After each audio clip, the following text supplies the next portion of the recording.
They proved to him that he was brilliant. The reason he didn't pay attention in school was not because he didn't have the intelligence, but because he learned everything the first time it was mentioned, and he was totally bored. You find that many people are far smarter than they realize, but as a result of previous experiences, their self-concept has them functioning at levels far below their intelligence, and that is true for you in almost every single case. Now, another important point is learning ability is malleable.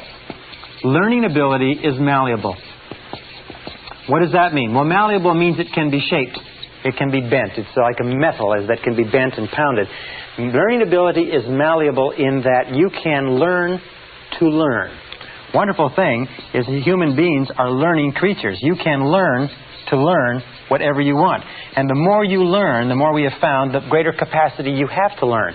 Is that learning ability is like a muscle. The more you stretch it, the more you use it, the greater its capacity becomes. The more you learn math, the more capable you are of learning history. The more you study philosophy, the more capable you are of learning psychology. That your capacity to learn expands as you learn any subject. Now, there's another important point, too, with regard to learning, is that if you want to earn more, you have to learn more. If you want to earn more, you have to learn more. This is one of the most important, simple, trite little expressions that you'll ever hear, is that we live in a knowledge-based world, and your external world of earnings will be a direct reflection of the amount of useful knowledge that you take in. So if you're like me, you're probably impatient, and you probably would like to know how to learn more faster so that you can earn more faster, and that's what we're going to talk about. Our third point, by the way, is a direct relationship between longevity and learning. Is that we find that the more active your mind is, the longer you live. That whenever you see cases of people beginning to develop senility in their early 60s, you see an example of a person who stopped reading a long time ago and started watching a lot of television. Senior citizens in America watch an average of 7 hours of television per day. Sitting deeply relaxed when we're daydreaming, if you like, or prior to going to sleep, we drop into this level. Just below the alpha level is what is called the theta level. The theta level is 5 to 7 waves per second.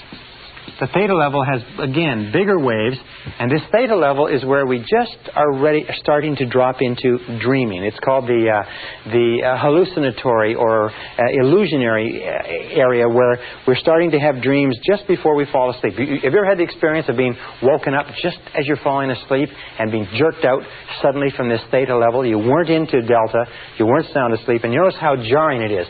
But what Lozano found was the alpha theta level. This level in here is where we do our best learning. And that when we are learning at this level, our ability to learn is dramatically increased. And just below theta is delta, and delta is 1/2 to 4 waves per second. And these are long waves, if you like. Now, of course, below 1/2 a wave per second, you are no longer working. As a matter of fact, the cessation of brainwave activity on an electroencephalogram is one of the clinical definitions of death. Now, what Lozano tried to do was he said, would it be possible to bring people down from beta, where they're awake, into this alpha theta level and somehow activate the right and the left brains so that they work simultaneously? And he came up with a method using music. Using music and relaxation. And he began his experiments back in 1965-66 in Bulgaria. One of the most interesting experiments, he started off with language. And the language he chose was the language of French. Now, if you were to take a French course at your local university as an adult, you would be expected in a 3-hour period, and 3 hours seems to be the ideal study period for a language, you'd be expected in 3 hours to learn approximately 25 to 40 words. And you'd be expected to have a retention level up until the final exam with due study and so on of about 80% and maybe less. As a matter of fact, what Lozano found, he said that most of the ways that we learn in our society are so inefficient as to be deplorable, in that the average person who gets a university degree in our society after 4 years and $25,000 to $50,000 of expenses forgets 80 to 90% of everything they learned at the university before the summer after the final year is over. As a matter of fact, as much as 80% is lost in the first 30 days.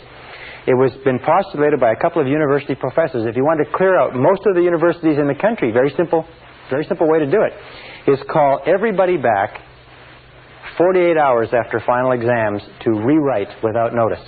And you would find that the traditional way of learning, which is to cram the brain with as much information as possible and to rush into the exam room and regurgitate the information onto the exam and then go back and recover and do it over again, this way of learning is so inefficient that almost all the information we take in that way is lost completely. That's why if you took a language course in school and then you ever went to one of the countries where they spoke the language, you found that you probably couldn't remember more than 3 or 4 words, and even those you had wrong. Well, so Lozanov decided to use music and relaxation, and this is what he did. Under very closely controlled conditions, he brought in 60 students. These 60 students were drawn from a variety of occupations. None of them had any knowledge of French at all.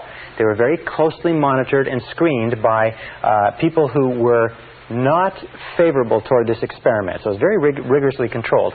In 1966, he brought in these 60 people, and he felt that he would have to greatly increase the average level of learning in order to get approval for the establishment of his Institute of Suggestology. The Institute of Suggestology and Suggestopedia was subsequently set up in Sofia, Bulgaria.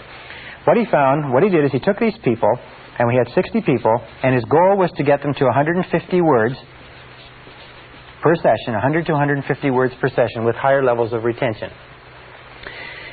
What they did is they brought them in, they played gentle, relaxing music, they turned down the lights, and they read them the words on cards with the French on one side, the Bulgarian on the other. And as they read them the words, the students repeated the words in a deeply relaxed state, and they brought them up to a state of full awareness and reviewed the words and then tested them on it. They found from the very beginning 3 sessions. First of all, review in aware state. Second of all, listening to the words in deep relaxation. Third of all, review in an aware state again. They found that from the very first session, they were getting 98% retention. In that, in testing at the end of each session, they were remembering 98% of what they learned. They conducted this experiment for 6 weeks, and every single student in the class got up to a 98% retention rate with no experience in the language at all. Now, before they disbanded this experiment in '66, he called for volunteers and got 15 more. 15 of these students volunteered, and they said, would it be possible to learn 500 words in one day? Well, they came in on a Saturday. They worked all day because nobody in recorded history had ever learned 500 words in a day. And at the end of the day, they tested out at 98% retention of 500 words. Now, an interesting point is that many of these people were suffering nervous disorders. As a matter of fact, 40% of them were drawn from the registers of psychologists and psychiatrists. And after this 6-week learning period, learning 150 words a day, almost every one of them was completely better. That there was no stress in this type of learning, that it was very, very relaxing, that they found that it cleared their minds and they felt wonderful afterwards, as opposed to our current way of learning, which is so stressful and so tense and so competitive. They found that after this 500 words, at the end of the day, everybody felt great. There was no stress, no fatigue, nothing. Well, he said, let's see if it's possible to increase this before we disband the experiment.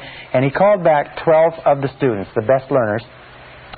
2 weeks later, they got together to see if they could learn 1,000 words in one day. 1,000 brand new words in one day.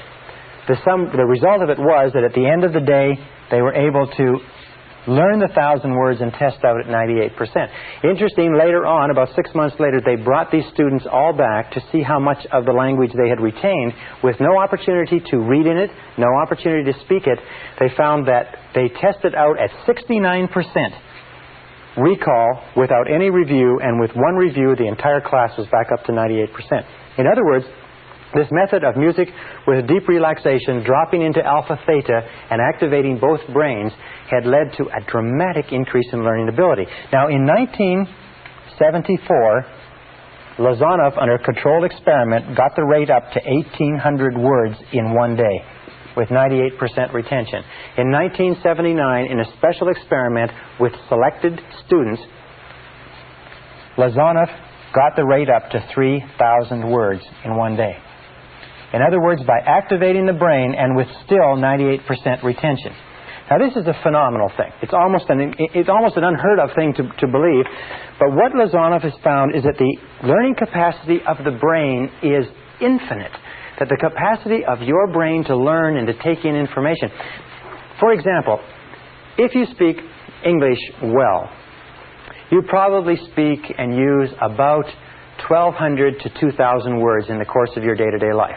All you need is 2,000 words to be functionally fluent in any language. The average English-speaking person uses less than 1,200 words.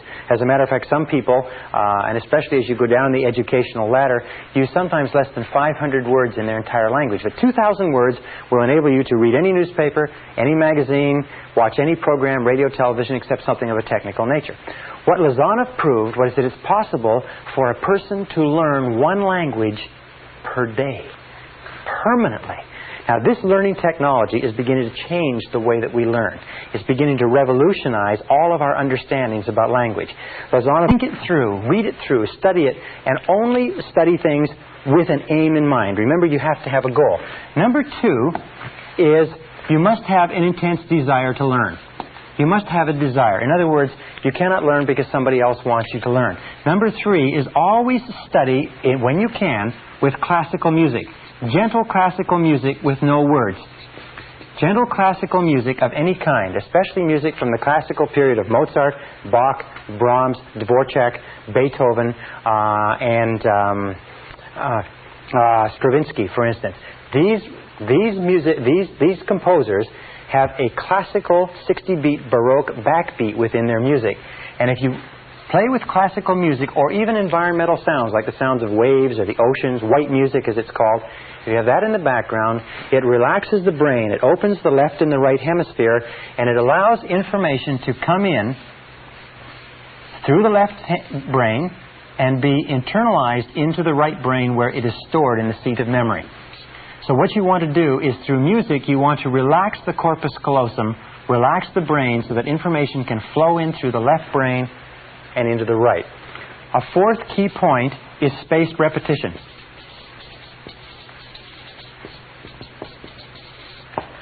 Spaced repetition is important. Now, some people say, why is it, or how is it that I can give a seminar like this all day without notes? And I sometimes do day after day after day of seminars without notes. I must have a great memory. I don't have a great memory. I just study all the time, and I use spaced repetition, and I review it over and over again. There's another thing, too, by the way, is that the more you learn, the more you learn. When you start to study, remember that it takes practice to learn how to learn. It takes practice, practice, practice. Is that the more you practice learning how to learn, the more likely it is that you'll learn. The first few days when you're studying a new subject, you'll find it takes tremendous effort. Now, here's another important point, and that is variety. Variety of stimulation is critical. The number of different ways that you stimulate your mind, different books, different magazines, plays, different exposures to different conversations, different subjects, and so on. If you bombard your mind continuously with stimuli that challenges your mind, you will find that you'll develop the capacity to learn and remember more. And number 7 is, remember this, it's called attention span, is the time when you learn the most is at the beginning of a period of study and at the end of a period of study. What does this tell you? It tells you that instead of studying or reading for a long period of time like this, say 2 or 3 hours, what you do is break it up and take several breaks so that you have a series of breaks. And you always remember what you learn at the beginning of the break, at the beginning of the period, at the end of the period, the beginning and end. So the more breaks that you can take, the more variety that you can put into your studying, the faster you'll learn.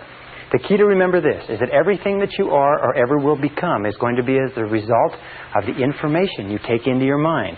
The practical, usable information that you can take and use to bring about some kind of improvement in the world around you.